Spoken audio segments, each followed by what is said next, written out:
Matio 7:20. Jesosy nanambara miariary ny faharatsy ny mpanoradalàna sy ny fariseho. Matio 7:20 andininy voalohany hatramin'ny 9:30. Ary tamin'izany Jesosy dia niteny tamin'ny vahoaka sy tamin'ny mpianany ka nanao hoe: eo amin'ny fipetrahan'i Mosesy no hipetrahan'ny mpanoradalàna sy ny fariseho, koa amin'izany izay rehetra lazainy dia ataovy ka tandremo, fa aza mba manao araka ny asany, satria miteny ihany izy nefa tsy manao. Eny, mamey entana sady mavesatra ny sarotr'entiny izy ka manangina izany eo amin'ny soroky ny olona, nefa ny tenany tsy mety manetika izany na dia amin'ny rantsan-tanany anankiray aza. Ary ny asany rehetra dia ataony mba ho hitan'ny olona, fa ataony lehibe ny filakiterany ary ataony vaventy ny somotra viaviny. Ary tiany fitoerana aloha eo amin'ny fanasana izy, sy ny fipetrahana aloha eo amin'ny sinagoga, sy ny ho arahabain'ny olona eny an-tsena ary ataon'ny olona hoe raby io. Fa ianareo kosa aza mba mety atao hoe raby io, fa iray ihany no mpampianatra anareo, ary ianareo rehetra dia mpirahalahy avokoa. Ary aza milaza olona ety an-tany ho rainareo, fa iray ihany no rainareo dia izay any an-danitra. Ary aza mba mety hatao hoe mpitarika ianareo, fa iray ihany no mpitarika anareo dia Kristy. Fa izay lehibe aminareo no ho mpanompo anareo. Fa izay manandra-tena no hahetry, ary izay manetry tena no hasandratra. Fa loza anareo mpanoradalàna sy fariseho mpiatsara velatsia, fa harindrinareo anoloan'ny olona ny fanjakan'ny lanitra, fa ianareo tsy miditra, ary izay miditra dia tsy avelanareo hiditra.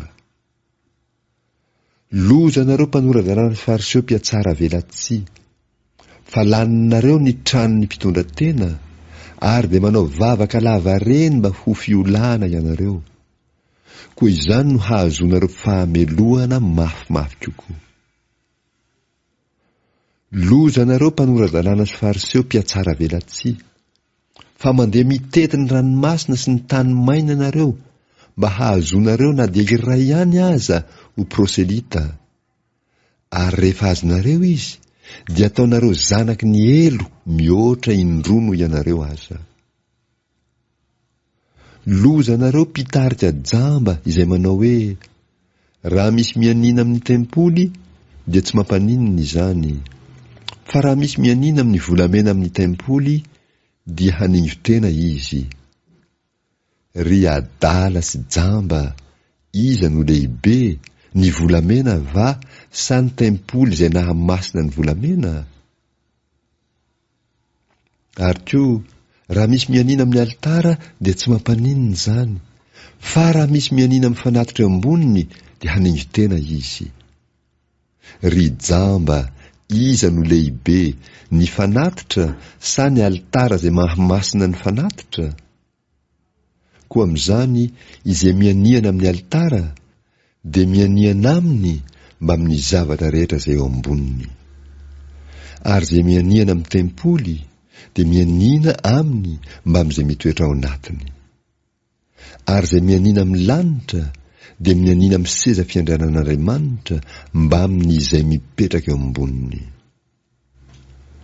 Loza anareo mpanoradalàna sy fariseho mpiatsara velatsia, fa mandoa ny fahafolon'ny solila sy ny aneta ary ny komina ianareo, nefa nahavelanareo izay lehibe amin'ny lalàna dia ny rariny sy ny famindram-po ary ny finoana. Ireto tokony ho nataonareo, nefa tsy tokony havelanareo ireroana. Ry mpitarika jamba, tantavaninareo ny moka, nefa atelinareo ny rameva. Loza anareo mpanoradalàna sy fariseho mpiatsara velatsia, fa diovinareo ny vohony kapoaka sy ny lovia, nefa ny ao anatiny dia feno rombaka sy tsy fahononana.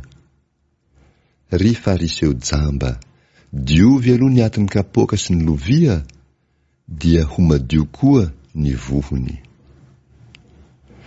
Loza nareo mpanoradalàna sy fariseo mpiatsara velatsy, fa ianareo dia tahaka ny fasana voalalitra fotsy izay miseho tsara tarehy eo ivelany, nefa ny ao anatiny dia feno taolany maty mba amin'ny fahalitoana rehetra.